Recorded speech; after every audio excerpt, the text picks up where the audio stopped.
Naisa na noon ni President Vladimir Putin na sumali ang Russia sa NATO bago niya binansagan ito bilang isang grupo ng mga bansang hindi mahalaga at walang kwenta, ayon sa isang dating Labor Defense Secretary ng United Kingdom.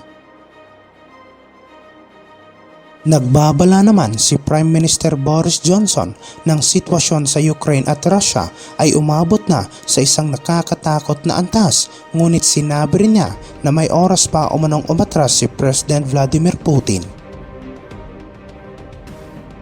Sinabi ni Johnson na ngayon hinihikayat nila ang lahat ng mga bansa na makisali sa dialogo upang maiwasan ng gobyerno ng Russia na magsagawa ng isang nakakapinsalang aksyon na makakasira din umano sa Moscow at sa buong mundo.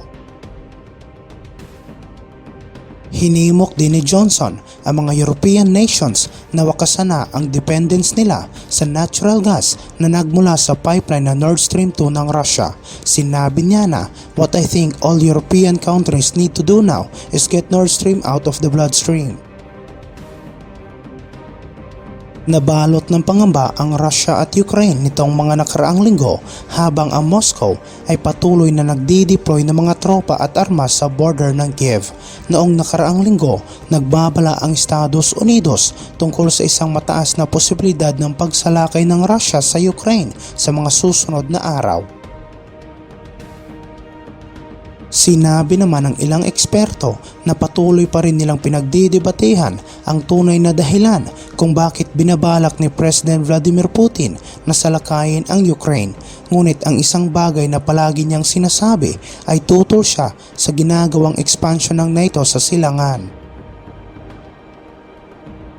Sa patuloy na pagpupumilit ng Ukraine na sumali sa NATO, maaaring nais ni Vladimir Putin na pigilan ang bansa na magkaroon ng isang defense pact sa nasabing grupo. Ngunit sinabi ni dating Labor Defense Secretary na si George Robertson na noong Nobyembre na nakaraang taon, minsang itinulak ni Putin ang Russia na sumali sa NATO. Sinabi ni Robertson, ang Secretary General ng Transatlantic Alliance sa pagitan ng 1999 at 2003 na nilinaw umano ni Putin sa kanilang unang pagpupulong na gusto niyang maging bahagi ang Russia sa Western Europe. Sinabi niya na nais umano ni Vladimir Putin na maging bahagi sa isang secure, stable at maunlad na West na kung saan ang Russia ay wala noong panahon na iyon.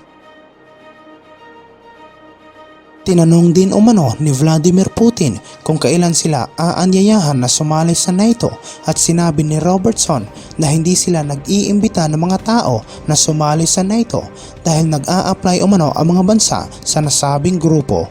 Ngunit kalaunan ay sinabi ni Putin na hindi sila makikisali sa mga bansang hindi naman mahalaga.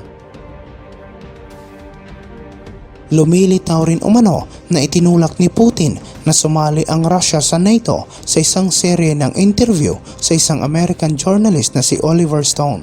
Sinabi ng pinuno ng Kremlin na ibinahagi niya ang ideya sa isang pagpupulong kay dating US President Bill Clinton noon. Samantala sa ibang kaganapan naman, dineploy ng gobyerno ng Japan ang kanilang mga warships malapit sa mga isla at bahura na kasalukuyang kinokontrol ng China sa South China Sea at iniulat na pangalawang beses na umano itong ginawa ng Tokyo sa nakalipas na 10 buwan. Sinabi rin ng isang Japanese media na mga barkong pandigma ng kanilang bansa ay pumasok sa contiguous zone sa paligid ng pinagtatalo ng Spratly Islands. Sinabi ng Yomiuri, isang conservative na newspaper sa Japan, na mga barkong pandigma ng Maritime Self-Defense Force ay nagsagawa ng Freedom of Navigation Patrol sa South China Sea upang hadlangan ang pagiging agresibo ng China. Sinabi naman ng ilang mga analista ng ginawang aksyon ng mga Japanese warships ay isang legal exercise at maituturing ito bilang isang innocent passage lamang sa international na karagatan. Gayunpaman, naniniwala sila na ang hakbang na ito ay maaring ikagalit ng komunistang bansa. Sinabi ng mga government sources sa Japan na ang ginawang operasyon ng Maritime Self-Defense Force ay nagsimula noong Marso ng nakaraang taon dahil nag-deploy umano ito ng isang destroyer malapit sa isang isla na matatagpuan sa Spratlys. Inaangkin ng China ang 12 nautical mile na karagatan na pumapaligid sa bawat isla sa South China Sea bilang bahagi umano ng kanilang teritoryo, habang ang contiguous zone naman ay 12 nautical miles na extension mula sa inaangkin nilang territorial waters. Sa ilalim ng international na batas, ang mga foreign ships ay pinapayagang dumaan sa isang contiguous zone. Gayunpaman, ang ginawang operasyon ng mga Japanese warships ay itinuturing na maselan, habang si dating Prime Minister Yoshihide Suga noon ay paulit-ulit na binabanggit ang issue sa isang National Security Council meeting.